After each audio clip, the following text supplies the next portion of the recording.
ग्रामीण विकास विभाग के चीफ इंजीनियर वीरेंद्र राम जब से ईडी की गिरफ्त में आए हैं तब से नए नए खुलासे होने लगे हैं। ग्रामीण विकास मंत्री और उनके बेटे के नाम के अलावा और भी कई नेताओं के नाम सामने आने की बातें राजनीतिक गलियारों में चल रही है। ईडी की इस कार्रवाई को पक्ष और विपक्ष किस तरीके से देख रहे हैं, देखिए इस खास रिपोर्ट में।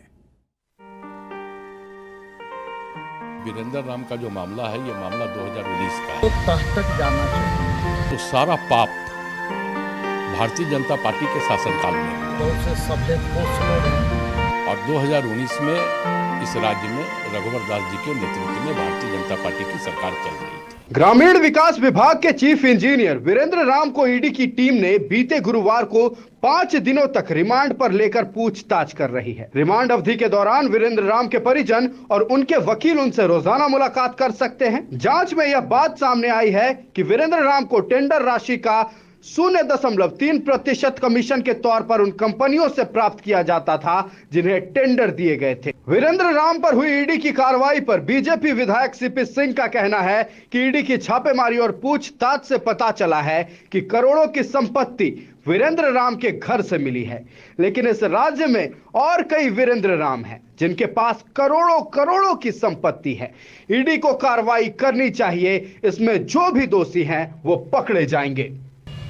वीरेंद्र राम जो मुख्य अभियंता हैं, उनके यहाँ ईडी ने रेड किया।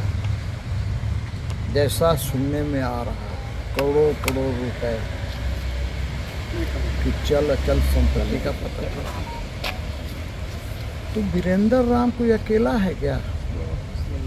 वीरेंद्र राम जैसे बहुत लोग हैं। चूंकि वीरेंद्र राम जी के यहाँ ईडी ने छापा मारा, इसलिए पता चला। जिसके यहाँ छापा नहीं पड़ा उसके बारे में किसी को पता नहीं। लेकिन सच्चाई ये है कि जो भी पावर में है तो कहीं ना कहीं पावर का दुरुपयोग किया है और उस दुरुपयोग में आर्थिक पहलू जुड़ा। तो तह तक जाना चाहिए। और जो भी दान जुड़े हुए हैं, हमने मीडिया से ही सुना कि बहुत से सफेद पोस्ट लोग हैं।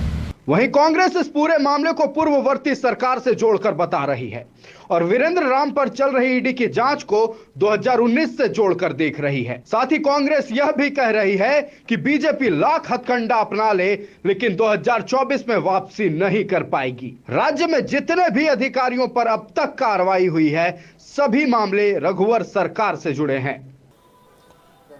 देखिए, ये वीरेंद्र राम का जो मामला है, ये मामला 2019 का है। और 2019 में इस राज्य में रघुवर दास जी के नेतृत्व में भारतीय जनता पार्टी की सरकार चल रही थी। तो सारा पाप भारतीय जनता पार्टी के शासनकाल में हुआ है। चाहे हम वीरेंद्र राम जी की बात कर लें, हम पूजा सिंघल की बात कर लें, तो सारा पाप जो है वो भारतीय जनता पार्टी अपने शासनकाल में की है और करवाई है। और जब उनकी सत्ता चली गई तो वो अपने पाप को गठबंधन और कांग्रेस के ऊपर थोपने का प्रयास कर रही है। लेकिन सत्यमेव जयते, सत्य की जीत होगी। और इस राज्य की जनता इस बात को बखूबी जानती और समझती है कि भारतीय जनता पार्टी का झूठ, छल और प्रपंच ज़्यादा दिनों तक नहीं चलेगा। वो लाख प्रयास कर ले, सत्ता में वो झारखंड में नहीं आने वाली है। यह बातें तो राजनीतिक हो गई, लेकिन वीरेंद्र राम की कमाई का अंदाजा आप इससे लगा सकते हैं कि चालू वित्तीय वर्ष में मुख्यमंत्री सड़क योजना के लिए 615 करोड़ का बजट है। प्रावधान के मुताबिक 2.5 गुना यानी करीब 1500 करोड़ में से 4.5% तो मुख्य अभियंता कार्यालय में ही वसूली होनी है, जो करीब 70 करोड़ होगा। जब एक वित्तीय वर्ष और एक योजना में इतने पैसे का भ्रष्टाचार हो रहा है, तब अन्य योजनाओं से आ रहे कमीशन के पैसे का आंकड़ा क्या होगा, यह सोचने और ईडी की कार्रवाई से समझने वाली बात है। लाइव 7 के लिए संवाददाता राहुल कुमार के साथ हेमंत चौरसिया की रिपोर्ट।